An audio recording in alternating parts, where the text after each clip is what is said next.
తీసుకున్నట్టయితే మరి బీఆర్ఎస్ నాయకులు అవగాహన రాహిత్యంతో మరి మెదక్ నుంచి విజయ డైరీ డిప్యూటీ డైరెక్టర్ కార్యాలయం సంగారెడ్డికి తరలి వెళ్ళిందని మరి వారు ఆరోపించడం హాస్యాస్పదంగా ఉంది. ఎందుకంటే అట్లాంటి ఆలోచన కానీ అట్లాంటి ప్రయత్నాలు కానీ ఏవీ జరగకుండా కేవలం ఊహాజనితమైన విధానాలతోటి వారు మరి కాంగ్రెస్ ఏదైతే ఎమ్మెల్యే గారు చేస్తున్నట్టు అభివృద్ధి కార్యక్రమాలను జీర్ణించుకోలేని పక్షంలో మరి ఏదో ఒక ఆరోపణలు చేయడం, అదేవిధంగా మొన్న ఏదో చిన్న చిన్న కార్యకర్తలు ఏదో పోతే ఏదో దాన్ని బ్రహ్మాండంగా చేసి చూపించడం, వాస్తవంగా వాళ్ళకు కొంత ప్రింట్ మీడియా ఉంది. ప్రింట్ మీడియా ద్వారా విష ప్రచారం చేయడం సాధారణమైంది.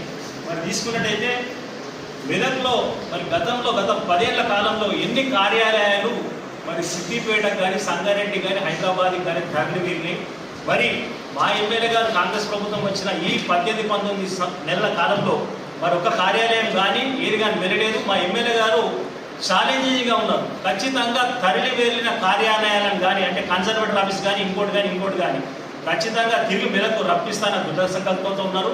అదేవిధంగా మొన్న ఎన్నడూ లేని స్పాట్ వాల్యుయేషన్స్ కానీ ఇంకోటి కానీ ఇట్లా చాలా విభిన్నమైన కార్యాలయాలను మెదక్కు తీసుకురావడం, మెదక్లో యాక్టివిటీస్ చేయడం, మరి సొంత డబ్బులు పెట్టి మరి కార్యక్రమాలను కానీ ఆహ్వానాలను ఆదుకోవడం కానీ మా ఎమ్మెల్యే గారు చేస్తుంటే ఇది కేవలం ఓర్వలేక కాంగ్రెస్ పార్టీ బలపడుతుంది, రేపు రాబోయే స్థానిక ఎన్నికల్లో ఎక్కడ మమ్మల్ని ఓవర్ఫైర్ చేసి అఖండ విజయం సాధిస్తారన్న ఒకటే ఒక భయంతో ఈ విధంగా ప్రవర్తిస్తాను. ఖబర్దార్ బీఆర్ఎస్ నాయకులారా, మీరు అభివృద్ధిలో సహకారం చేయండి, కలిసి రండి. మన మెదక్ ప్రాంతం, మన మెదక్ జిల్లా అభివృద్ధి చేసుకుందాం, మన మెదక్ పట్టణాన్ని అభివృద్ధి చేసుకుందాం. తప్పితే ఈ విధమైన చౌకబార ఆరోపణలు మానేసుకోవాలనేసి ఈ సందర్భంగా ఇది పెద్దలు చంద్రపాలన